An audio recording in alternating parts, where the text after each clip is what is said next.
같이 봉독하시겠습니다.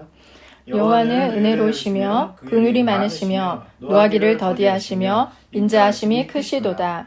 여호와께서는 모든 것을 선대하시며 그 지으신 모든 것에 긍휼을 베푸시는도다. 아멘. 할렐루야. 아멘. 주일은 하나님께서 하늘문을 활짝 여시고 우리 마음문도 활짝 여셔서 복을 부어주시는 축제의 날입니다. 아멘. 예배 가운데 주님 깊이 만나셔서 우리의 모든 것이 치유되고 회복되고 새롭게 되는 은혜가 있기를 축원합니다. 오늘은 아버지라는 제목으로 은혜를 나누고자 합니다. 자, 우리 6월 8일이 오순절 성령 강림 주일이잖아요. 그럼 여러분들 제가 지난주에 그 6월 8일 되기까지 매일매일 성령 충만 달라고 기도하자고 우리가 말씀을 드렸는데 잘 실천하고 계신가요? 아멘.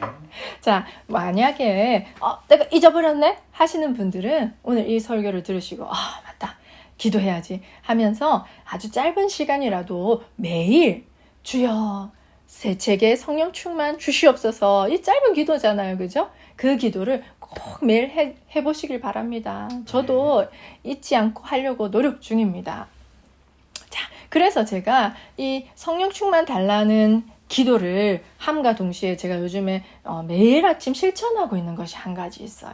뭐냐면 자, 아침에 눈을 탁 뜨자마자 잠이 딱 깨자마자 비몽사몽이죠, 여러분 누구든지. 그때 주님께 문안 인사를 드려요.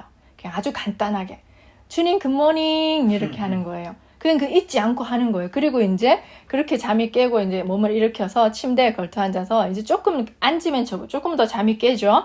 그때 이제 이렇게 짧은 기도를 드리는 거예요. 어떻게 하냐면 주님 오늘도 새날 주셔서 감사합니다. 오늘도 주님과 동행하는 귀한 하루 보내게 해주세요. 주님 사랑해요. 이렇게 하는 거예요. 제 마음에 따라서 이렇게 하기도 하고 이렇게 하기도 하고 주님께 애교를 부려보는 것이죠. 그런데 이 짧은 기도 사실 여러분 1분도 안 돼요. 이 기도를 하고 안 하고의 차이는 크더라고요. 제가 안 해본 날도 있고 한 날도 있고 거의 매일 하는데 안 해본 날이 있었거든요. 근데 이 기도가 하면 어떤 점이 좋으냐면 딱 눈 떴을 때부터 하나님을 의식적으로 생각하게 돼요. 그리고 하나님께 내 마음과 생각을 집중하게 돼요. 그래서 딱 눈 깼을 때 다른 생각이 아니라 하나님 생각을 제일 먼저 할 수 있다는 장점이 있어요. 그리고 중요한 거, 부끄럽다고 해서 주님 사랑해요 하는 거를 잊어버리면 안 돼요. 왜냐면 주님 사랑해요 이 말을 함으로 인해서 제가 마치 어른이지만 어린아이가 되어서 나를 사랑하시는 하나님 아버지께 애교를 부리고 아침 이렇게 왜 어린아이들이 일어나면 그렇게 부모님한테 애교 부리고 그러더라고요. 보니까 그러니까 그 동영상 보니까 그런 기분이 드는 거예요. 그래서 뭔가 아주 짧은 기도였지만 제가 하나님한테 한 걸음 더 가까이 다가간 그런 느낌이 드는 거예요. 여러분도 한번 실천해 보시길 바라요. 이 짧은 기도지만 그 기도를 드림으로 인해서 하나님이 좀 더 제 마음에 가까이 느껴진답니다. 자, 우리 지금 한번 따라해 볼까요? 저를 따라해 보세요.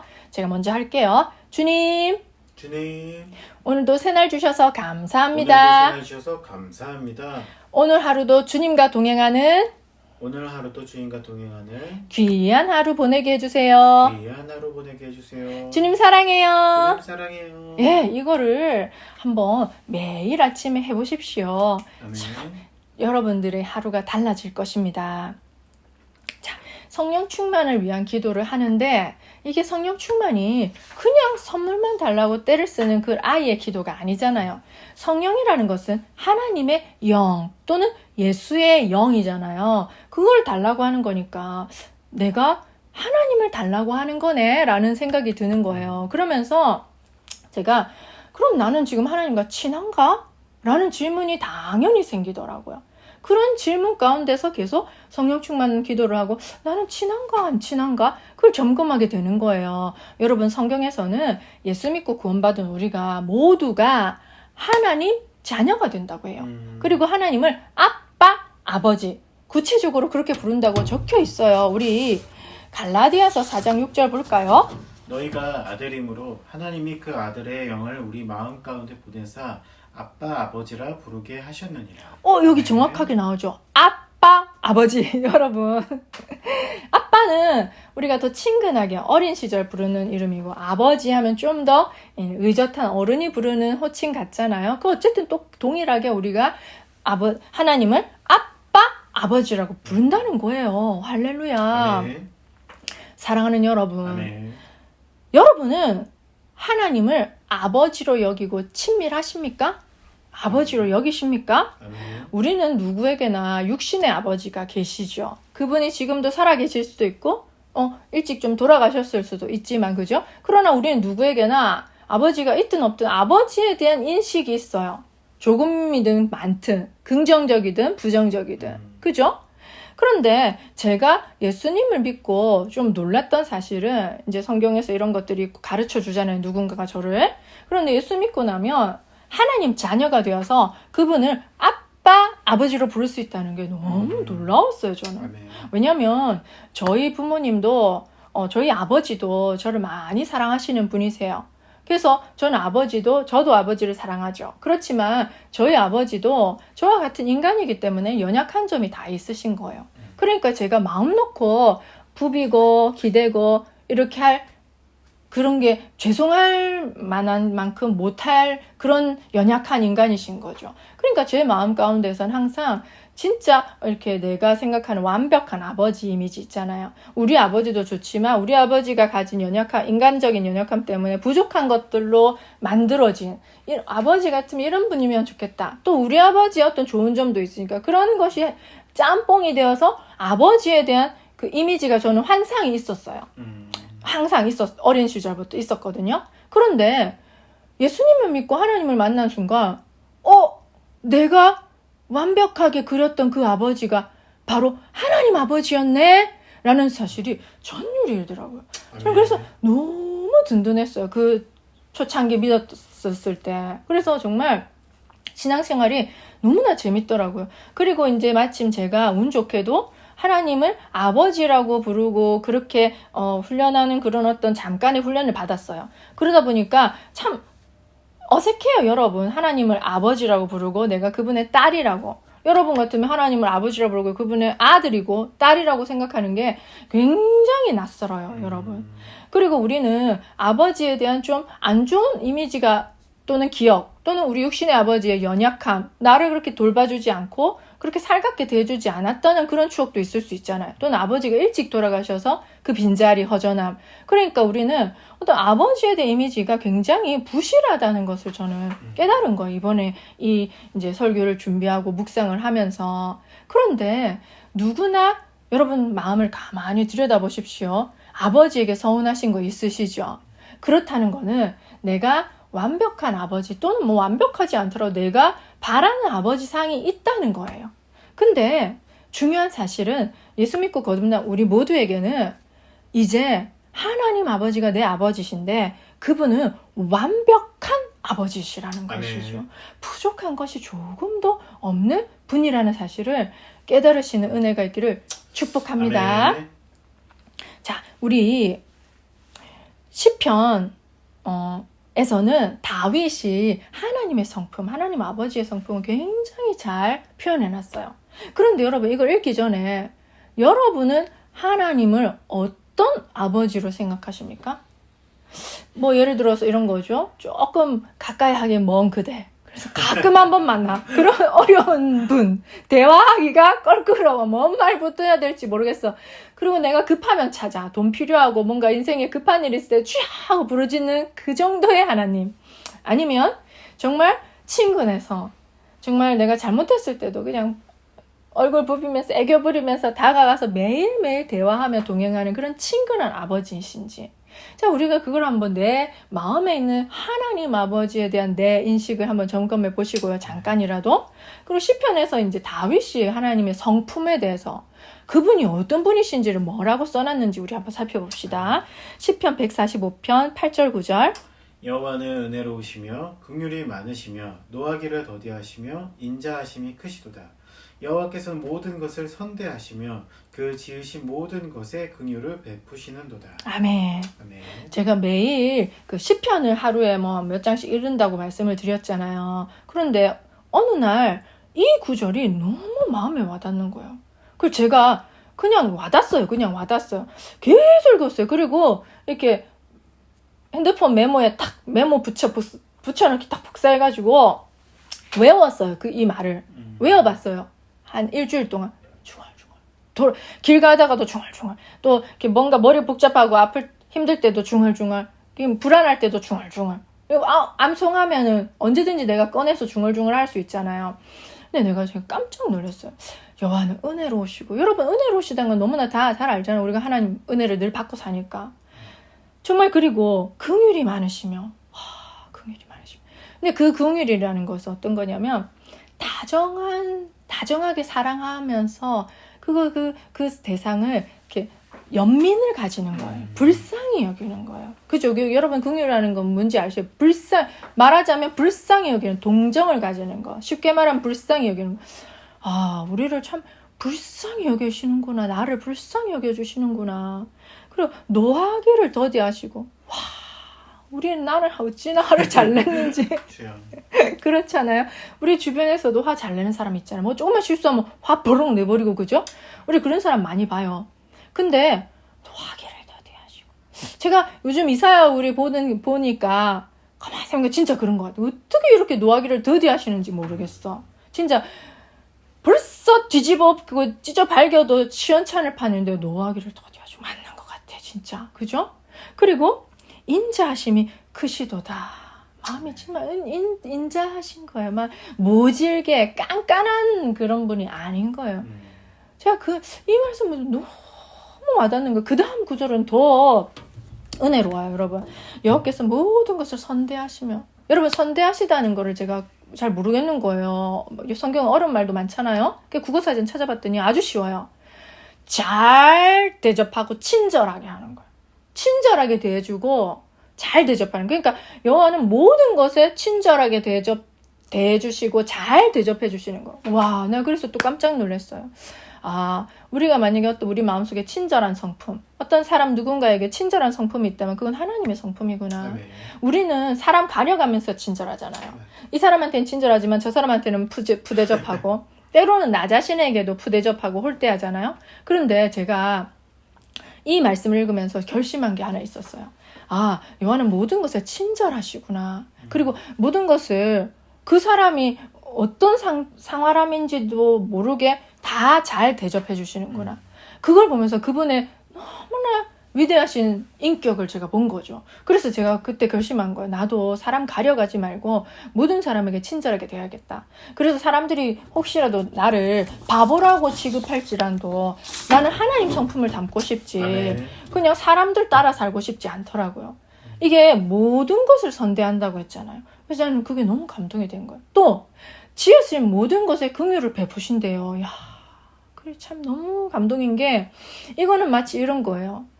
하나님이 지으신 하나님의 새끼, 내 새끼 누가 돌보나 내가 돌봐야지 하면서 그 자식을 하나님이 지으신 모든 피조물들을 내 새끼 돌보듯이 돌보는 어미 마음, 그게 느껴지더라고요. 하나님 이런 분이시구나 하면서 제가 너무 감동이 되고 그 성품이 놀랍더라고요. 그래서 제가 아버지라는 오늘 설교에 이 말씀이 그냥 매치가 탁 돼버리는 거야. 그런 분이구나, 그런 분이구나. 그런 생각이 드는 거예요, 여러분. 자, 이사야 우리 30장 18절, 19절을 보면서 또 말을 더 이어갈게요. 그러나 여호와께서 기다리시나니 이는 너희에게 은혜를 베풀려 하시며 일어나시리니 이는 너희를 긍휼히 여기려 하심이라. 대저 여호와는 정의의 하나님이시라. 그를 기다리는 자마다 복이 있도다. 시온에 거주하며 예루살렘에 거주하는 백성아, 너는 다시 통곡하지 아니할 것이라. 그가 내 부르짖는 소리로 말미암아 내게 은혜를 베푸시되 그가 들으실 때에 내게 응답하시리라. 아멘. 여러분들이 우리 이사야를 공부하면서 남유다 백성들이 얼마나 하나님을 반역하고 하나님 말 안 듣고 심지어는 하나님더러 우리한테서 떠나시라고 하라. 우리 마음껏 죄짓고 살게라고 하는 패역한 정말 자식인지 여러분도 잘 아시지 않습니까?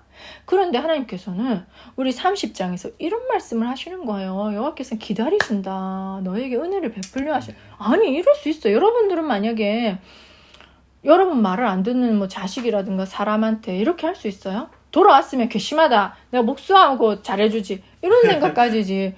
우리 절대로 이렇지 않단 말이에요. 이는 너희를 긍휼히 여기려 하심이라. 아멘.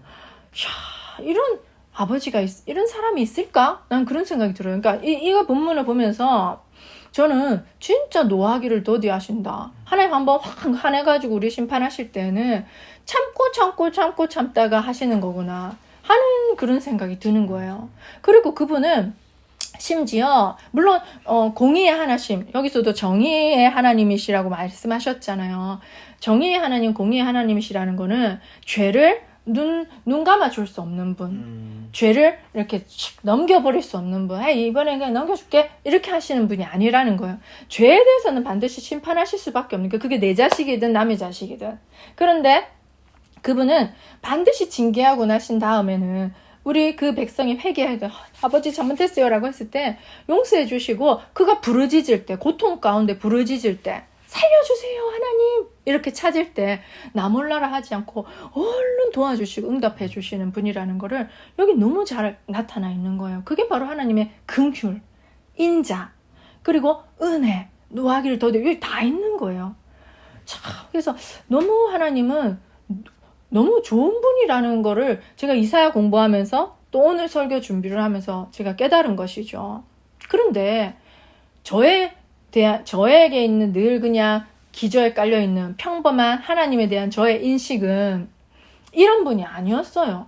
여러분들은 어떠세요? 저는 그렇더라고요. 저는 예를 들면 제가 이제 목사니까 좀 기도 생활을 게을리 하고 싶어질 수도 있잖아요. 저도 기도하기 싫어. 그리고 좀 더 쉬고 싶고 재밌는 거 하고 싶지. 기도하는 게 진짜 노동이에요. 여러분 해보시면 아시잖아요. 이게 참 많은 에너지와 우리의 마음과 영혼이 들어가는 일이잖아요.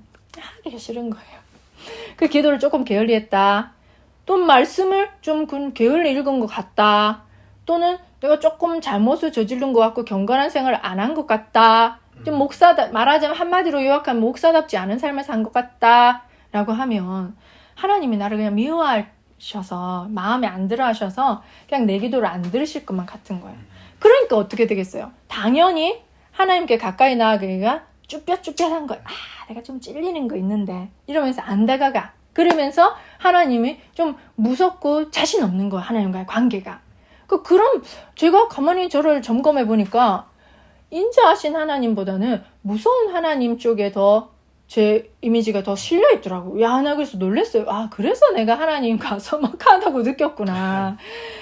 그래서 제가 이거 한번 점검해 봐야겠다. 나뿐만 아니라 많은 우리 성도님들이 그런 하나님으로 인식하고 있지 않을까? 또는 하나님 아버지에 대한 인식 자체가 별로 좀 없지 않을까? 저는 그 생각이 드는 거예요. 왜냐하면 얼마 전에 어버이날이었잖아요. 그래서 어버이를 챙겨드리면서 제가 그 생각이 더 깊이 든 것이죠.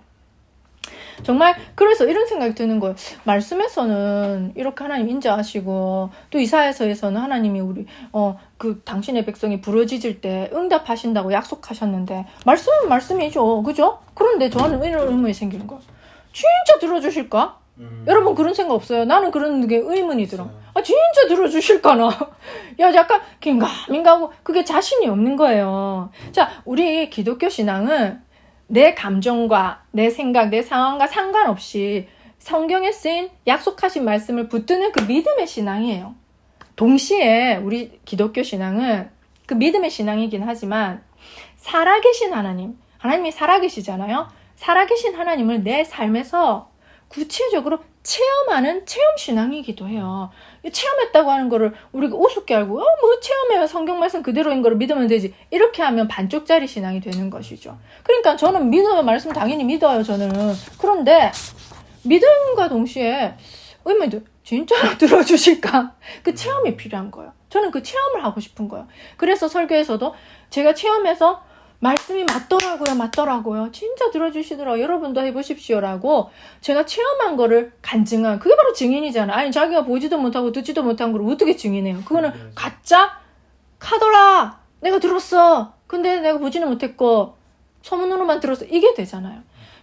저는 그게 필요했거든요. 그래 이제 그거를 갖다가 이제 근본적인 질문이죠. 설교를 정해놓고서는 이제 그 질문에, 그러니까 이게 설교를 안 정했으면 제가 아버지라는 주제로 설교를 안 정했으면 제가 그렇게 깊이 묵상해 보진 않았을 거예요. 그런데 진짜 신기한 일이 벌어졌어요.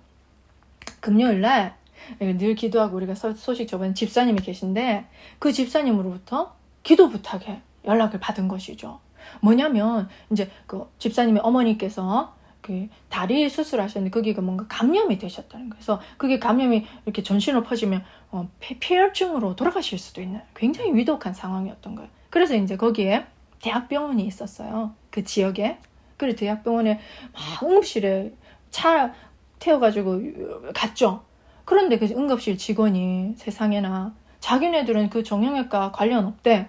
그래가지고서는 우리는 못 받아준대. 딴 데 가래. 그 딴 데 어디로 갈까요? 모르는데. 그럼 슝 가버리더래. 그래 그 등을 보고 얼마나 간절했던지 그 매정한 등, 그 직원의 등을 보고 주님 제발 이런 말밖에 안 해요. 주님 제발 도와주세요. 뭐 길게 할 정신도 없고 그냥 순간적으로 아주 순간적인 그 기도가 나올 수밖에 없었대요. 그런데 그 담당 교수님이 그래 그 직원이 이렇게 담당 교수님이 안 받아주면 우리도 어쩔 수 없는 거예요 하고 이제 콜을 했겠죠. 그 담당 교수님이 쭉 오시더래요. 그러면서 딱 보시더니 어머니 수술 날짜 잡읍시다 이렇게 딱 한 거예요. 얼마나 감사했던지 그 집사님이 너무 감사했다고 그 소식을 저에게 전화로 전해주신 거예요. 그리고 이 언제 전화를 해주셨냐면 이제 토요일 아침에 수술이었는데 오전에 그리고 수술이 다 끝나고 이제 전화를 주셨어요. 그리고 이 모든 과정들을 저에게 다 설명해 주시면서 자기가 얼마나 하나님이 살아계심을 느꼈는지 모르겠다고 이렇게 하시는 거예요. 그러면서 그 집사님이 최근까지 저에게 영적으로 너무 다운되고 기도조차도 안 되고 또 너무 몸과 삶이 힘들어서 살이 쭉쭉 빠지는 그 상황을 저한테 설명해 주셨거든요.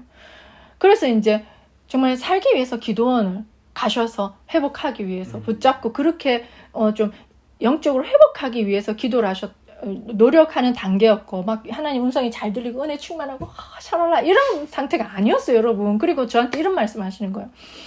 목사님, 제가 이렇게 영적으로 다운돼 있고 하나님 보시기에 좀 뭐랄까요, 자신 없는 모습이고 부끄러운 모습인데 제 기도를 과연 들어주실까요? 이렇게 질문하시는 거. 아니 목사나 성도나 집사나 똑같은 의문을 갖고 있는 거예요. 우리가 하나님 앞에 떳떳한 사람이 누가 있겠어요? 늘 부족하고 내가 아직 못 채운 것 같고 부끄럽잖아요. 그러니까 이런 내 기도를 과연 들어주실까 하는 의문이 누구에게나 있는 거야. 그런데 그날 집사님께서 이제 어머니를 수술실에 들여보내시고 나서는 정말 간절하게 기도를 했대요. 어머니를 붙잡아 달라고, 수술실에 함께 해달라고. 그런데 집사님도 모르게 너무나 기도가 힘이 있게 촥촥 나오면서 그 순간 하나님께서 지금 수술실에 들어가신 어머니와 함께 하신다는 게 100% 믿어지더래요. 이야, 나 놀랐어요. 우리 집사님 그런 분이 아닙니다, 여러분. 그 집사님을 낮게 평가해서 그런 게 아니라 여러분 희망을 가지라고 하시는 거예요. 집사님이 마음이 얼마나 연약했는데 그날따라 기도가 팍 나오면서 그게 팍 100% 믿어지면서 그리고 어머니 수술이 너무 잘 된 거예요. 잘 된 거예요.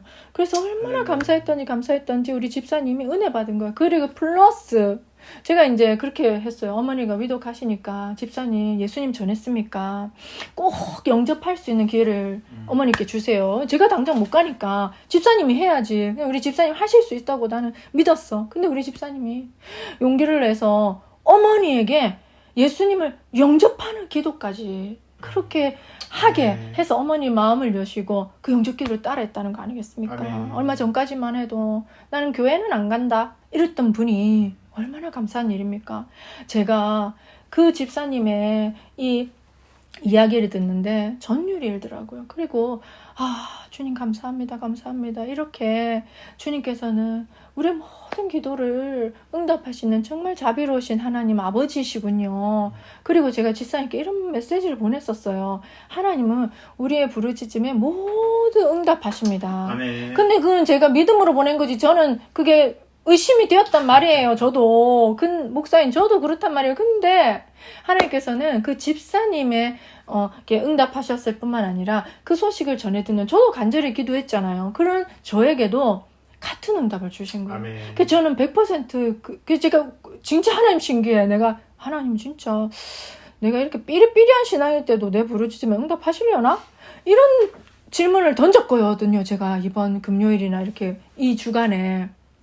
근데 응답하신다는 대답을 이렇게 구체적으로 우리 삶을 통해서, 우리 집사님의 삶을 통해서 들려주시니 제가 어떻게 안 믿을 수가 있겠어요.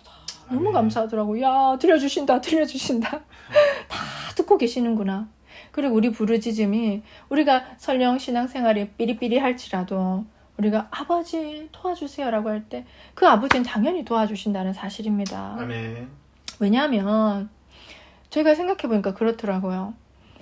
저가 아직 뭐 자식을 길러보진 않았지만 뭐 다른 사람들 거 보잖아요. 유튜브에 많잖아요. 보면은 엄마들이 아기 낳고 나면 신생아 때 그렇게 잠을 못 자더라고요. 보니까 친구 얘기를 들어봐도 그러고. 왜냐면 애가 한두 시간만 자고 삥 울어요.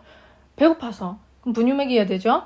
또 삥 울어요. 그 엄마는 쪽잠 자다가 또 일어나. 그럼 보면 기저귀 갈아줘야 돼. 맞아. 그런 것처럼 아기가 신생아 때 한두 시간 만에 삥 울고 그러면 엄마는 잠도 설쳐가면서 그 5분 대기조로 그 아이가 왜 우는지 가서 체크해주고 분유 먹이고 기저귀 갈아주고 하잖아요.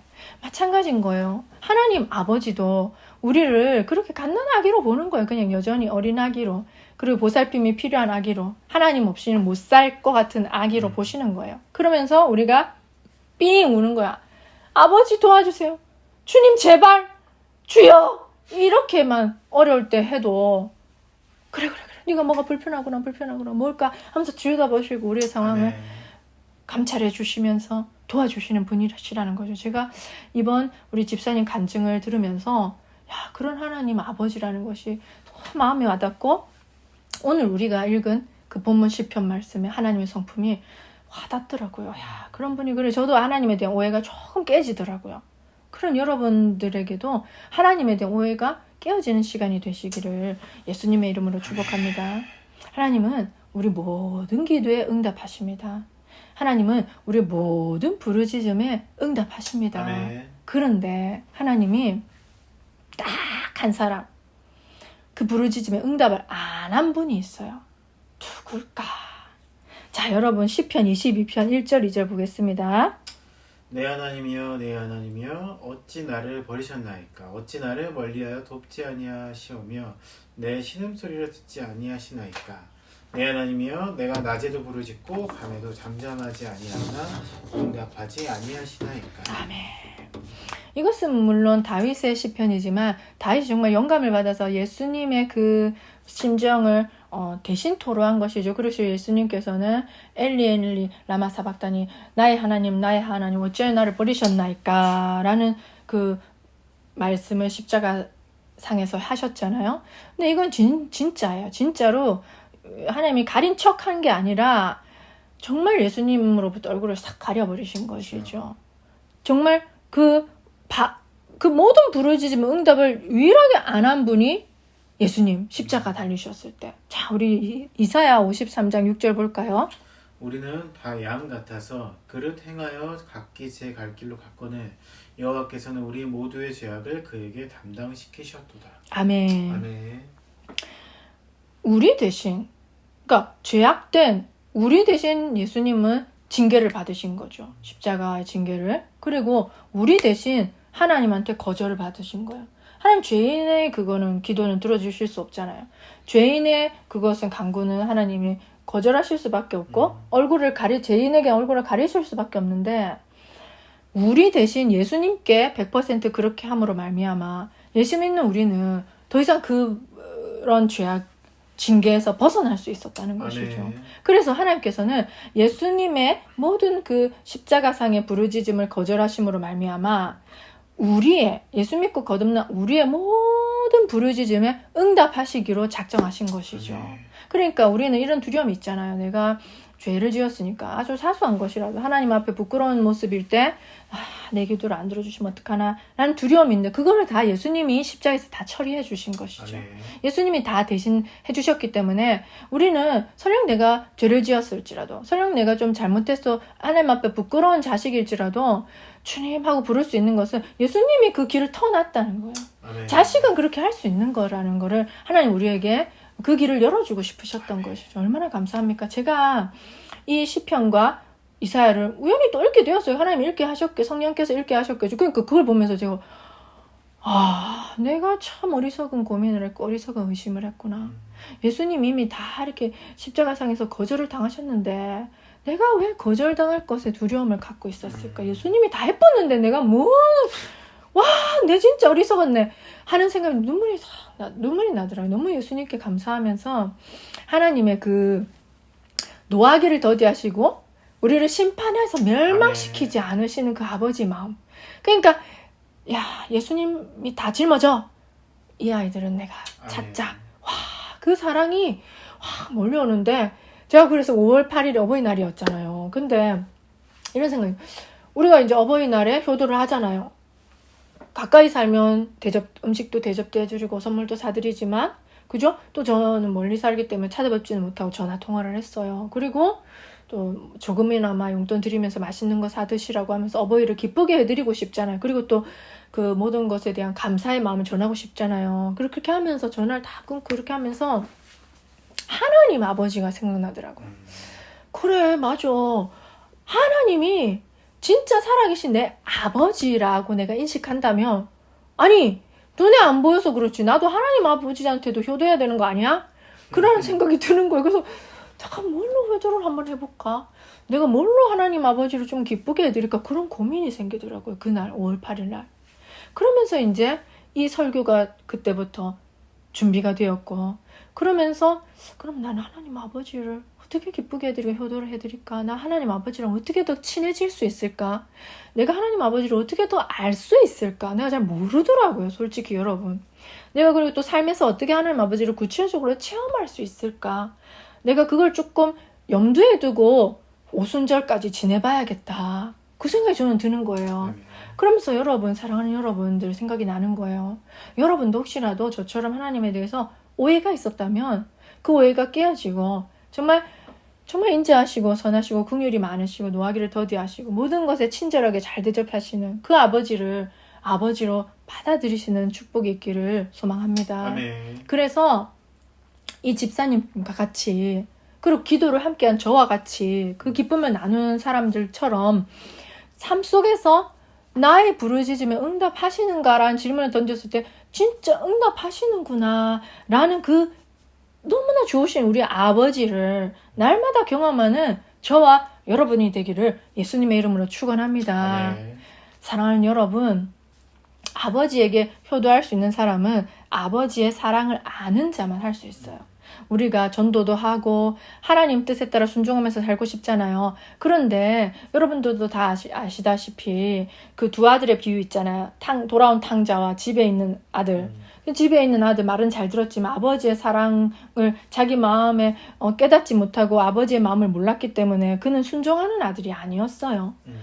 그런 아들이 있는 거예요. 우리도 그런 아들인 거예요. 아버지의 마음은 도통 모르는 거예요. 그런데 사랑하는 여러분, 우리가 주님을 위해서 목사로서 제가 헌신하고 평신도로서 성도님으로서 집사님으로서 이렇게 헌신하고 이렇게 할 때 그냥 우리가 형식적으로 하면 메말라서 그만두어버리게 말아요. 못해요. 그런데 아버지의 사랑을 내가 먼저 그렇게 깊이 받아보면 아버지가 어디를 보면서 마음 아파하고 있고 어디를 보면서 애통해하고 있고 어디를 보면서 기뻐하고 있는지를 우리가 알게 되잖아요. 아버지를 사랑하면. 우리 육신의 부모님도 안색을 살피잖아요. 부모님 뭔가 불편한 게 없으신가, 지금 기분이 좋으신가, 언짢으신가 살피잖아요. 마찬가지인 거예요. 우리도 하나님을 그렇게 살펴드리는 거예요.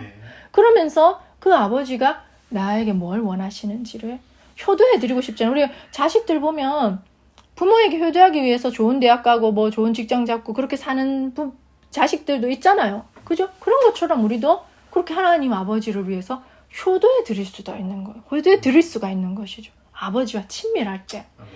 사랑하는 여러분, 이 5월 가정의 달이잖아요. 우리가 물론 당연히 육신의 부모님께도 잘하고 우리 가족들에게도 잘하고 우리 자식들도 잘 살피고 당연히 그건 해야 되는 것이죠. 하나님은 우리에게 성경책에 그렇게 하라고 명령해 주셨어요. 또 그런데 플러스 거기에다가 이제 하나님 아버지를 깊이 생각하면서 아침에 문안 인사 드리는 거예요. 주님 굿모닝. 주님 안녕히 주무시지 않으니까 주님 저 잘 잤어요. 그러면서 인사를 드리고 아침부터 하나님을 생각하고 그 하나님과 동행하면서 아버지가 나에게 있구나. 그 아버지와 동행하는 삶을 살고 있구나 하는 것을 진짜 실제적으로 느끼면서 정말 깨알 같은 증거들, 간증들이 있는 저 여러분이 되기를 간절히 소망합니다. 아멘. 화이팅! 아멘. 아버지께 효도하는 저와 여러분이 되기를 소망합니다. 아멘. 기도하겠습니다. 주님 감사합니다. 이 가정의 달 5월을 맞이해서 하나님 아버지에 대해서 우리가 이렇게 한번 묵상해 볼 수 있는 귀한 시간 주시니 감사를 드립니다. 하나님께서는 예수님을 통해서 우리를 구원해 주시고 우리를 자녀 삼아 주셨습니다. 우리 모두 하나님 아버지의 아들, 딸입니다. 이제는 그 하나님이 어떠한 분이신지, 이 좋으신 하나님이 어떤 아버지신지를 우리가 더 잘 알고 또 우리 인생에서 아버지를 체험하고 정말 하루하루 하나님과 동행하며 친밀한 아버지와 자식 간의 관계를 맺어갈 수 있도록 축복하여 주시옵소서. 아멘. 하나님을 오해한 그러한 주님의 자녀가 있다면 그 마음 어루만져 주셔서 하나님에 대한 오해가 씻겨지고 참된 하나님 아버지와의 관계가 시작되는 놀라운 첫날이 되게 하여 주시옵소서. 아멘. 그래서 당연히 아버지가 주시는 귀한 선물 성령 충만도 받고 하나님 아버지 사랑에 젖어서 정말 행복하게 살아가는 그러한 자녀들이 다 될 수 있도록 우리 골든로드 처치 모든 성도님들 한 분 한 분을 축복하여 주시옵소서. 아멘. 감사를 드리며 우리 주 예수님의 이름으로 기도드립니다. 아멘.